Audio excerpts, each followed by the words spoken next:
그래서 오늘 준비한 주제 바로 과학과 종교이고요. 저는 양립 가능하다고 봅니다. 그러니까 뭐 아까 말씀드린 것처럼 이제 과학과 종교는 범주가 다르다. 갈등론이라고 하죠. 과학이 옳으면 종교는 틀렸고 종교가 옳으면 이제 과학이 맞다. 그러니까 이제 100원짜리를 딱 보면 앞면에는 100이라고 써 있고 뒷면에는 이순신 장군이 있잖아요. 네. 100원이 맞냐 이순신 장군이 맞냐 둘 다 맞는 거거든요. 교수님 말씀해 주신 갈등론이 사실 대다수의 분들이 생각을 하세요. 그러니까 저한테도 그런 질문을 많이 하시는데 생각을 해봤더니 과거에 여러 가지 굵직한 이벤트들이 있었어요. 제일 유명한 사건이 사실 갈릴레이 종교 재판이죠. 사실 따져보면 그 당시의 역사적인 또 사회문화적인 요소들이 들어가 있거든요. 세계사적인 굵직굵직한 사건들이 나타나고 있는 가운데 막 종교개혁의 한바탕에서 교회가 권위를 잃어가고 여러 가지. 근데 또 그 교황이랑 또 심지어 친했어요. 갈릴레이는. 이런 가운데서 나타났던 어떤 사회적 사건인데 우리가 그걸 나중에 배울 때 어떻게 치환해서 배우냐면 과학과 종교의 대결이었어 라고 배우는 거예요. 단순화시켜서. 그렇죠. 이게 이제 대중적으로는 이제 과학과 종교가 서로 갈등한다, 전쟁한다 이런 견해가 팽배해 있는데 사실은 이제 과학사를 보면 그렇지 않거든요. 사실은 이제 과학과 종교가 서로 이렇게 적대적인 관계로 전쟁을 했던 역사라는 견해는 매우 부적합하다. 갈릴레이 사건의 경우에도 우리가 대부분은 이제 그 로마 교황청이 이제 갈릴레이를 그렇죠. 종교가 과학을 억압한 사건이라고 이야기하지만 당시의 상황을 보면 그렇게 결론 내리기는 매우 어려워요. 왜냐하면 그 갈릴레이가 결국은 이제 지동설을 주장한 거잖아요. 천동설 틀렸다. 근데 갈릴레이가 지동설을 입증할 결정적인 증거를 갖고 있었느냐? 아닙니다.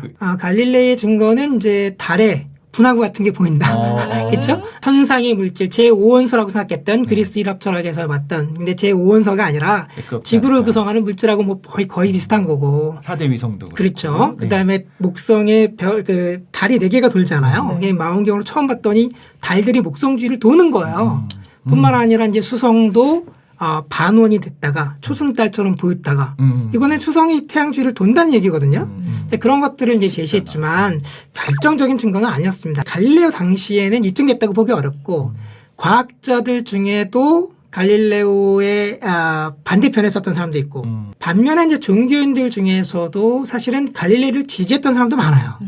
그래서 과학과 종교계가 반으로 딱 나눠가지고 한쪽이 다른 한쪽을 억압했다. 이렇게 보기에는 굉장히 불리한 시각이다. 그래서 아마 그렇게 생각할 수 있고요. 그럼 교수님 이제 갈등론도 말씀하셨고 뭐 분리되어 있다, 독립적이다도 하셨는데 동전이라고 생각을 하면은 결국에 우리가 양면을 봐야 다 알 수 있다고 하셨잖아요. 그럼 뭐 상호 보완적인 관계 혹은 뭐 같이 공존하는 관계 그렇게도 생각하는 그렇죠. 견해가 있을까요? 예, 그게 이제 세 번째 견해입니다. 이제 첫 번째는 이제 갈등론이고 두 번째가 서로 좀 이제 독립적이다, 분리되어 있다고. 세 번째는 이제 동전의 양면이지만 양쪽을 다 봐야 이 동전이라고 하는 실제를 제대로 알 수 있다. 이런 그 상보론이라고 할 수 있는데요. 제가 이런 질문 드릴 수 있을 것 같아요. 지금 기후 위기잖아요. 네, 하나님이 또 잘하시죠. 기가 쫑긋하네, 기가 쫑긋해. 이 과학은 지금 이제 기후 위기 상황을 이제 명확하게 보여주고 있는데요. 이 기후 위기를 우리가 극복해야 되죠. 네. 네. 왜 극복해야 되나요? 지구 생명체들은 소중하니까 우리 뭐 인류나 생명을 지키기 위해서? 그렇죠. 예. 근데 그거는 과학의 답변은 좀 아니거든요. 그렇지. 그렇죠? 그 과학의 관점에서 보면 우주에는 지구 같은 행성이 수도 없이 많을 거고, 그죠? 태양 우리 은하 내에만 수백억 개가 있을 거고, 그 중에는 또 그 지성을 가진 어떤 외계인들도 있을 가능성이 매우 높아요. 네. 지구의 어떤 그 46억 년의 역사의 관점에서 보면 이 기후 위기보다 훨씬 더 온도가 뜨거웠던 때도 훨씬 많거든요. 네. 그렇게 따져보면 그냥 우주에서는 생명체는 태어났다가 사라지는 그냥 그 과정을 그냥 가는 것 뿐이에요. 자연스러운 거죠. 굳이 우리 호모사피엔스가 생존해야 되는 이유를 과학에서 찾을 수 있나? 저는 아니라고 못 찾는다고 생각해요. 우리 호모사피엔스보다 도덕적으로 더 훌륭하고 예를 들어서 더 뛰어난 지성을 갖고 있는 어떤 외계 지성체가 있으면 프로토스. 그들이 또 살아가면 되잖아요. 그렇죠. 방금 프로토스라고 하셨나요? 네. 네. 그래서 저는 어떤 의미에서 이제 우리가 기후 위기를 극복해야 된다라고 주장할 때 그 근거는 과학에서 오는 게 아니라 인문학적 성찰에서 오는 거죠. 우리 인류의 의미.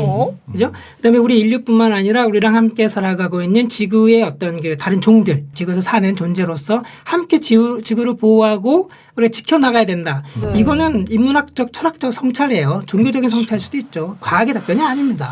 사실 예전에 이정모 관장님이 나와서도 비슷한 말씀하신 게 뭐 예를 들면 5도 10도가 올라가면 많은 생명이 이제 멸절하게 절멸이 있겠죠. 네. 근데 그러면 뭐 지구가 삭막해질 거냐? 첫 번째 그렇지도 않다. 그 이후에 또 다른 생명체가 또 번성할 거다. 두 번째 그래도 지구가 그걸 신경 쓰겠냐? 지구 입장에선 여기 부스러기 같은 애들이 그냥 있었다가 없어졌다가 우리 세균총이 장내 세균총이 한 번씩 먹는 것마다 바뀌는 것처럼 그냥 지구는 자기 그대로 흘러갈 뿐인 거죠. 뭐 그러네요. 지구는 약간 고민할 수도 있어요. 피부병에 걸리는 거잖아요. 지구 표면이 막 이렇게 되니까. 비유병으로 볼 수 있겠네요. 근데 이제 우주 전체로 보면 지구 행성 하나가 뭐 파괴되든 안 되든 그냥 인간이 하는 행동도 사실은 자연의 어떤 하나의 원인으로 볼 수도 있거든요. 그러면 왜 우리가 어디서 이 호모사피엔스를 보존하고 지구 생명체를 보존해야 된다라는 어떤 그 주장에 근거를 찾을 거냐.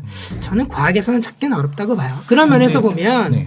과학뿐만 아니라 어떤 이런 게 과학 외적인 탐구, 철학도 있고 뭐 인문학도 있겠고 종교도 있을 텐데 거기서 우리가 우리 인간의 의미, 어떤 인간의 가치 이런 것들을 계속 고민하고 그런 기준들을 세워가면서 그런 가치를 위해서 많은 돈과 에너지를 투자해서 또 지구를 살리고 이런 일을 하는 거죠.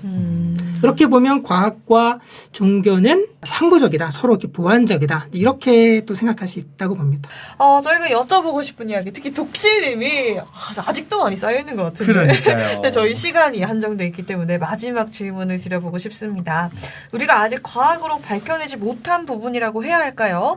인간의 의식이란 부분. 이 조니 뎁 주연의 영화 트랜센더스 혹시 보셨는지 모르겠는데요. 이 조니 뎁이라는 과학자가 지적 능력을 넘어서 지각 능력을 가진 슈퍼컴퓨터를 개발하다가 테러를 받으면서 죽음을 목전해주게 되는데요. 그게 그냥 포기하는 게 아니라 본인의 뇌를 컴퓨터에 업데이트하면서 컴퓨터가 본인이 되는 그런 시나리오가 펼쳐집니다. 그런데 그 컴퓨터를 조니 뎁과 동일시할 수 있겠는가? 과학이 더 발전하면은 정말 언젠가 이런 일이 일어날 수도 있을 것 같고 이걸 인간의 의식이라고 할 수 있을까? 과학적으로 봤을 때 또 종교적으로 봤을 때 이걸 좀 차이점이 있을까 싶기도 한데요. 네. 의견을 한번 들어보고 싶습니다. 저도 이제 고민을 많이 하는 문제죠. 사실은 그 철학에 특히 이제 심리 철학에 매우 중요한 주제입니다. 이게 그러니까 데카르트가 얘기한 그죠? 어떤 그 기계처럼 어떤 네. 물질이 있고 정신이 따로 있다 이렇게 얘기한 건데 손과 선이 있고. 저는 이제 물리학을 하는 입장이라서 이론론자에 가까워요. 저는 이원론보다는 일원론 오. 하나라고 보는 거죠. 그러니까 기능적으로는 어떤 이제 뭐 뇌, 시냅시스, 뭐 어떤 뉴런 이런 이제 전기 신호를 보내는 이제 작용들이 있지만 물리적인 실제에 기반하지만 그 위에 어떤 창발됐다라고 할까요? 네, 정말. 기본적인 물리 법칙으로 돌아갈 수 없는 그러니까 물리 법칙을 어기지는 않지만 물리 법칙만으로는 설명되지 않는 한 차원 위에 어떤 그 의식이 창발되었다, 형성되었다라고 이제 보는 입장이에요. 네. 이 정신 혹은 의식과 뇌를 분리할 수 없다라고 이제 보는 입장인 것이죠. 이게 저는 기본적으로 이제 생물학은 물리학하고 다르다. 생물학은 물리학으로 환원되지 않는다. 이게 세포 수준까지 복잡성이 들어가면 네. 여기에는 중성자, 양성자, 전자 어떤 입자 수준에는 없었던 이 중성자, 양성자, 전자를 다 더해도 다 더한 합이 더 커지는 거죠. 창발되는 게 있네요. 그래서 세포 이상 어떤 생물학적인 현상은 물리학을 환원될 수 없다라는 쪽에 조금 가까운 입장이에요. 그러나 그렇다고 해서 물리학 법칙이 어긋나는 건 하나도 없는 거예요. 그 위에 이제 새로운 어떤 차원들이 이제 만들어진다라고 이제 보는 건데 그거의 이제 가장 높은 차원이 의식이다라고 이제 보는 것이죠. 오늘 너무 귀한 시간이 있어서 저 하다 보니까 이런 생각이 들었어요. 교수님이랑 제 감히 혼자 생각에 나중에 어떤 대담들을 한 10시간 나누고 녹음을 해서 이거 10시간이요? 책을 좀 내보면 어떨까? 한번 유튜브 라이브를 하시는 것도 좋을 것 같아요. 안 보실 거면서? 좋아요 보신다고 약속하면. 눌러드릴게. 네. 대한민국 모두가 과학으로 장난치는 그날까지 과장창 파이팅!